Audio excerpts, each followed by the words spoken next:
नमस्कार, जय हिंद, वंदे मातरम साथियों। एसएससी कांस्टेबल के तहत एक नई भर्ती आपके सामने आ चुकी है। आप बहुत दिनों से इंतजार कर रहे थे कि सर कांस्टेबल की भर्ती कब आएगी, बीएसएफ की भर्ती कब आएगी, आईटीबीपी की भर्ती कब आएगी, सीआरपीएफ, एनसीबी, असम राइफल्स 10वीं पास वैकेंसी है। दोस्तों, आपके सामने एक सुनहरा मौका है आपके भविष्य संवारने का। तो दोस्तों, सारी जानकारी इस वीडियो में मिलेगी, लेकिन उसके पहले चैनल पर नए हैं तो सब्सक्राइब करिएगा, वीडियो को लाइक एंड शेयर भी कर दीजिए, क्योंकि आपको पता है हर एक भर्ती संबंधित जानकारी सबसे पहले इस चैनल पर देखने को आपको मिलती है। दोस्तों, बात करते हैं एसएससी के तहत ये भर्ती है। स्टाफ सिलेक्शन कमीशन के तहत आपको किस किस पद में आपको जीडी में आपको भर्ती मिलेगी, बीएसएफ के अंतर्गत, इसी में आपको सीआईएसएफ के अंतर्गत, ITBP, CRPF, NCB, SSF, Assam rifles में ये सारी वैकेंसी आपको कांस्टेबल के तहत देखने को मिलेगी। अब आपका सवाल है कि आखिर कब से आपके फॉर्म फिलअप होंगे।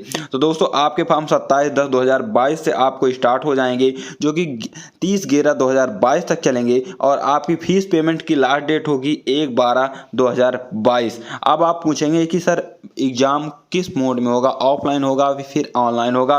तो आपका सीबीटी मोड यानी कि ऑनलाइन आपका एग्जाम जनवरी 2023 तक में आपका होगा। उसके पहले आपको एडमिट कार्ड की सूचना भी इसी चैनल के माध्यम से दे दी जाएगी। अब बात करते हैं कि आपकी फीस कितनी लगेगी। तो आप जनरल ओबीसी ईडब्ल्यूएस कैंडिडेट हैं तो आपको 100 रुपये का फीस पेमेंट करना पड़ेगा, और एससी एसटी के लिए और फीमेल के लिए आपको 1 भी रुपये का शुल्क नहीं देना पड़ेगा। अब बात करते हैं कि आपको एज लिमिट क्या रहेगी। दोस्तों, मिनिमम एज आपकी 18 वर्ष होनी चाहिए 1/1/2023 के अनुसार, और मैक्सिमम एज आपकी 23 वर्ष होनी चाहिए। अब बात करते हैं कि आखिर टोटल वैकेंसी किस पद में कितनी है और किस पद के लिए कितनी योग्यता है, ये सबसे ज़्यादा महत्वपूर्ण है। तो बात करें आपकी बीएसएफ के अंतर्गत, बॉर्डर सिक्योरिटी फोर्स के अंतर्गत, तो आपकी 10,497 पोस्टें हैं, जिसमें कि आपको हाई स्कूल आपकी योग्यता रखी गई है। किसी भी बोर्ड के माध्यम से आप 10वीं पास होना चाहिए।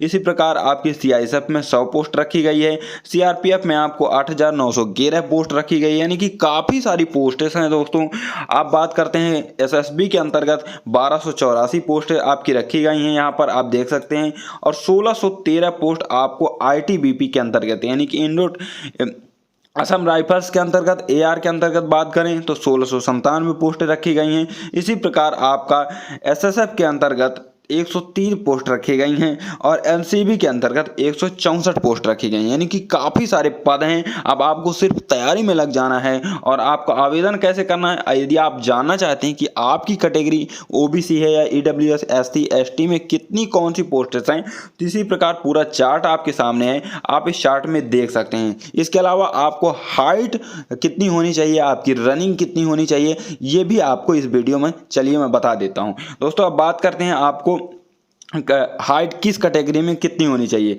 यदि आप मेल हैं, मेल कैंडिडेट हैं और ओबीसी आते हैं, जनरल ओबीसी और एसटी आते हैं, तो आपको 170 सेंटीमीटर की आपकी हाइट होनी चाहिए। यदि आप मेल एसटी कैंडिडेट आते हैं तो 162.5 सेंटीमीटर की आपकी हाइट होनी चाहिए। और फीमेल कैटेगरी में यदि आप आते हैं, या फिर जनरल हो, चाहे ओबीसी हो, चाहे एसटी कैटेगरी में हो, तो आपको 157 सेंटीमीटर की हाइट होनी चाहिए। इसी तरह आप फीमेल एससी कैटेगरी में आते हैं तो आपको 150 सेंटीमीटर की हाइट होनी चाहिए।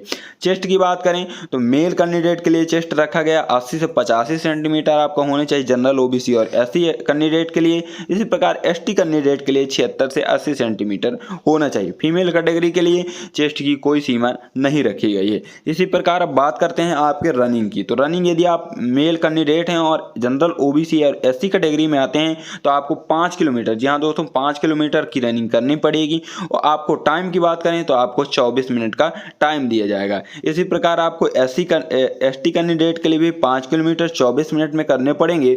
और यदि आप फीमेल कैटेगरी में आते हैं तो आपको 1.6 किलोमीटर यानी कि 1600 मीटर की रेस आपको करनी पड़ेगी, वो भी 8.5 मिनट में करनी पड़ेगी।